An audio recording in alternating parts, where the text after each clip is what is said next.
just on the right hand side. You never know, you might see a few birds around the region. Also crocodiles might be just swimming, just breaking the surface of the water, you never know.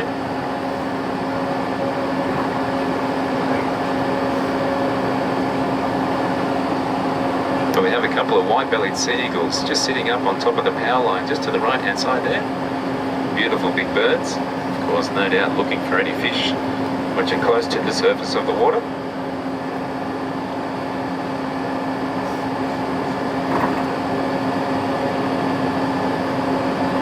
See all the water around here, folks.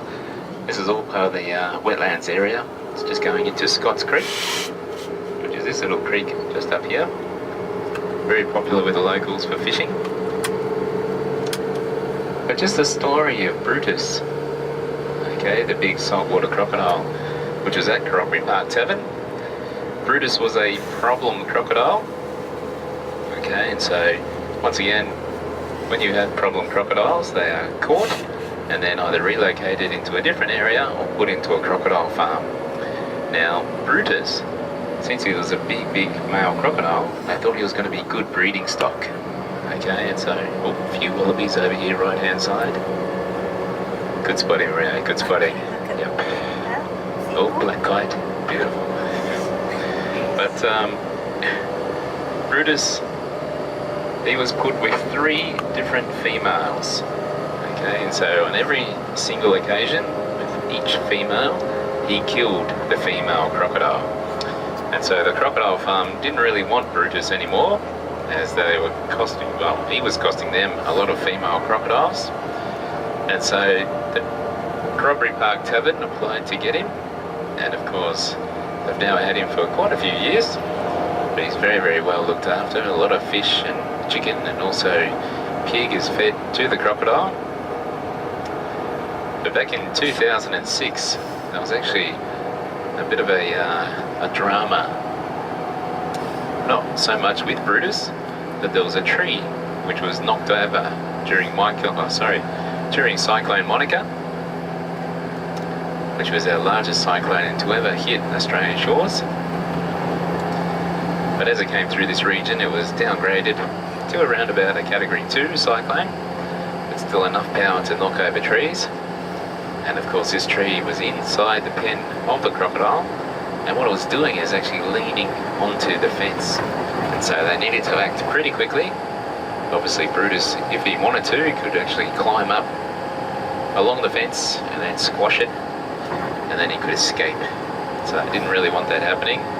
So there was a man who went in with a chainsaw, and Brutus was in the water at the time, and they were keeping an eye on him. And when this guy went up the tree, started up his chainsaw, it just triggered off Brutus to come along, roaring out of the water, up the tree, and was going for the chainsaw. And the guy literally got a fright of his life, dropped the chainsaw, and jumped over the fence to safety. And Brutus was then left with the chainsaw, of which he then destroyed. And the chainsaw's now hanging up in the barn, or behind the barn, maybe 5 centimeters. That's a lot of water. You can see also cattle egrets out there, right hand side, with the cattle. That's Brahman cattle. I'll talk to you a little bit more about them in a minute. But I remember one story in particular. When I was working at the bird observatory, I was cleaning the toilets, and a lady, she got up rather early, went to the toilets, and then as I was busy cleaning away, I heard this blood-curdling scream come from the toilets. And I thought, oh my goodness, because sometimes we actually get snakes in the toilets as well, chasing the frogs. A couple more wallabies left-hand side. And so, you never know. So I ran in there, and she came running out, pulling her pants up, and I said, what's the matter? And she said, something touched me on the bottom, something touched me on the bottom. And so of course I went in, opened up the lid, and sure enough, here's this little green tree frog looking at me, biggest smile on his face. Pandanus. And you'll hear about the pandanus when you're on your boat cruise. But a very important plant.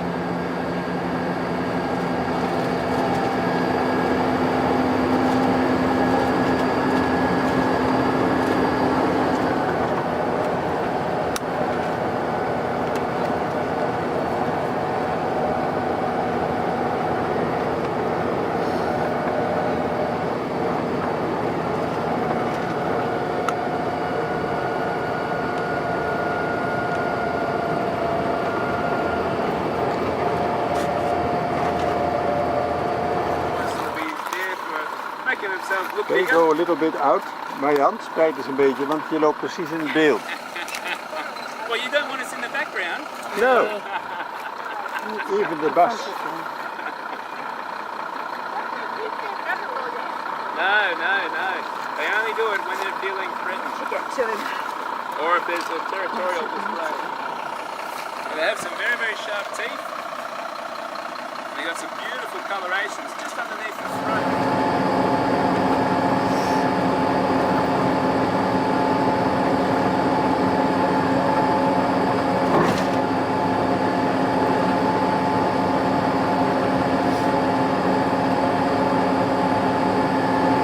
Yeah, with a lot of water and of course sunlight, the grass goes crazy. But then as I was saying, in a couple of months' time this grass will dry off and brown up, and that's when they start burning in this region. Now, Kakadu National Park does have a big fire regime, and they burn approximately 70% of Kakadu every year, which is a lot of the national park. However, it's not done in all one hit, and it's not just in one big area. They do it in a patchwork fashion, so a little bit here, a little bit there, just so it makes sure that the animals have places to go into safety. Although you will be out on the water a little bit later on this morning, so you should be able to get some beautiful photos there. But otherwise, for the time being, sit back, relax. We'll be heading for Waterton Cultural Centre very, very shortly. So we have had some water, or had some rain in the past week to get that water level back up and connect all three creeks again.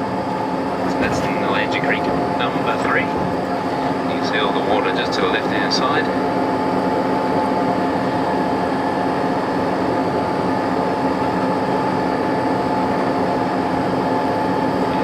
Two.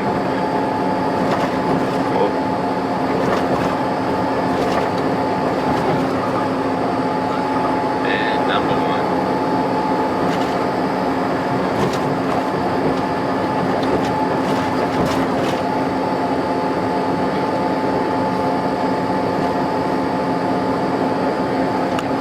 Tourist, I suppose you could call him, to ever come through this particular region, Kakadu, was actually a German fella, and he was an early explorer by the name of Ludwig Leichhardt, and he came through back in 1844. And he was looking for a trade route going from Moreton Bay, just above Brisbane on the east coast, going underneath the Gulf of Carpentaria, all the way to one of the settlements up in Arnhem Land called Port Essington. And he was a very, very accomplished explorer.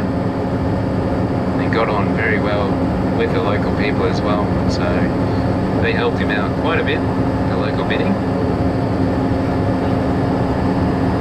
He was travelling through this region in horrendous conditions around about November, and that was a very, very hot time of year.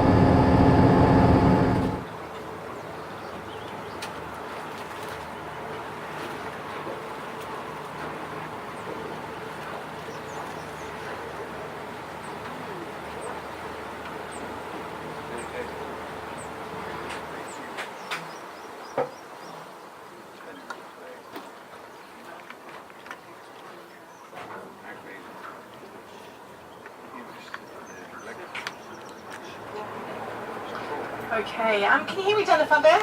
Yes. Yeah, good. My name's Simone and I'm going to be your guide today. Just while we get underway here, just have a little bit of a chat about safety. So directly above your heads there, to the left, to the right, we have some life jackets. In the event of emergency, we might need to use these. There be several languages that they speak. Now there's really only one, and that's Ojibwe. And then their second language is English.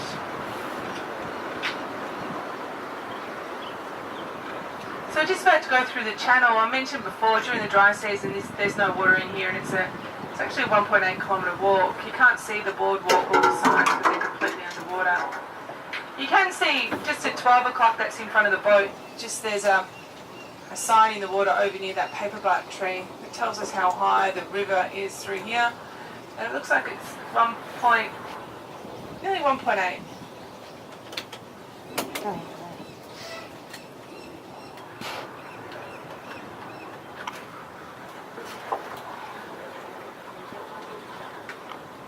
Oh, no, 1.7. That's 1.7 metres from the ground there. So over to the right, believe it or not, there's a whole lot, there's signs and everything underwater there. But that is a 1.8 kilometre walk through here.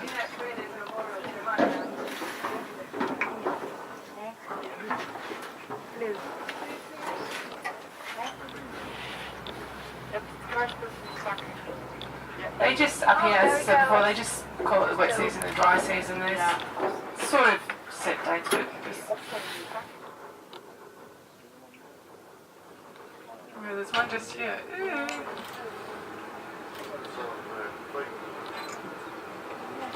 Yeah, their feet are nearly the same length as their bodies. They get. We used to call them Jesus birds because they look like they walk on water. But that's politically incorrect now, so we have to call it billy hoppers. They're so cute. These little guys, when they hatch out of their eggs, they can go and find food for themselves straight away. Yeah, they don't need any help. And look at the size of them. They just, you know. And there's some little frogs. Aren't they just gorgeous? They grow so quickly, those little guys. That's what they do all day, just walk around. Most of the birds aren't, even the crocodiles aren't bothered by us. I mean, there's abundance of food out here. I love it out on the floodplains, all this wide open space. Beautiful. Yeah, I think, let me see what those two birds are doing. Oh, actually, they look like flycatchers. Largest bird of prey that we have here, the largest being the wedge-tail. And these guys, they pair for life. Female again is bigger than male. In some local indigenous clan groups, they're called Mudawudi, or spirit bird. And some indigenous people believe that when somebody important within their clan group passes away, that the Mudawudi comes down to the ground, lifts up the spirit, takes it into the sky and leaves it there to look after the land and its people.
Coming through, there'll be a creek that flows just down the side of the rocks there. Okay, so you've got fresh water constantly, okay, all throughout the actual wet season. Not only do you get, of course, the local binning living here, you get the animals coming through as well. So the wallaroos, even the rock wallabies, they'll be coming through. having a drink, so it's a good little hunting area. What we've got here though, you can see a possible wallabiru or wallaby. Okay, there's a couple of them there, but this one you can see is X-ray descriptive. Inside you can see the organ or backbones running around down the back. But the man, and we can tell it's a man very easily, is because he's holding a bondok and spear. Okay, and bondok is otherwise known as a woomera, is a spear thrower. Okay, the traditional word for spear thrower here, bondok. But spears are men's business. Okay, women, no. Okay, only men are allowed to have it. What have you found? It's just an enormous spider's web. Yeah. As long as it's not In the One of the middle. most intricate ones I've ever seen.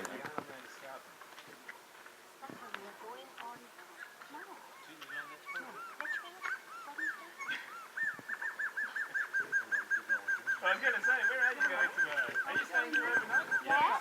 Wow. You won't be going to Richmond. You won't be going to Arnhem, I don't think, because normally in the dry season you would. However, the Kakadu River is so high at the moment, it's just too dangerous to get across on there. So you actually go on there yourself. Maybe get a bit. Jump. Yeah, they cracked up the sea. Jump away. You make him jump away. Oh, Ben, really close.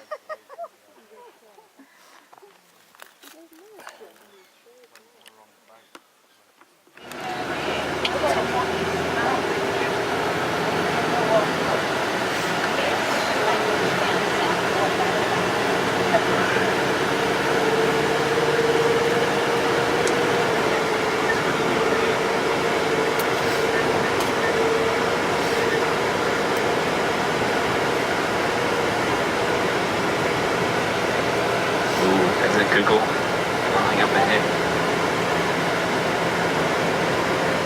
There's a cougar.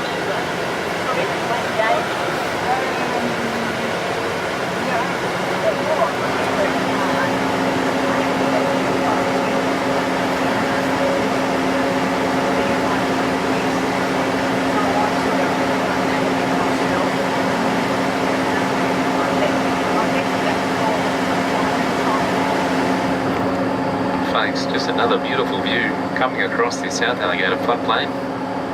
It looks like there is a bit of a storm up ahead. It's a very, very dark cloud.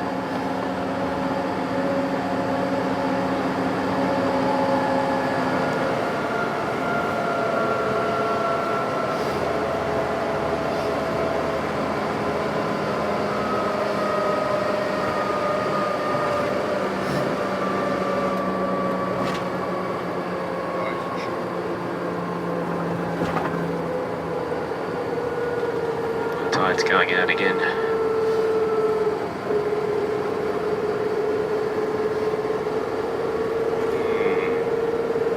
Only a couple of logs floating through.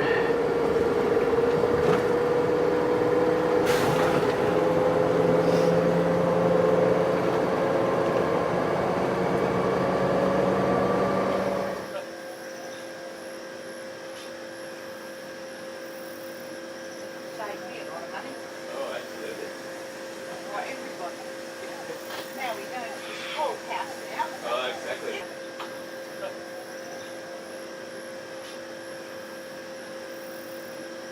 Side view.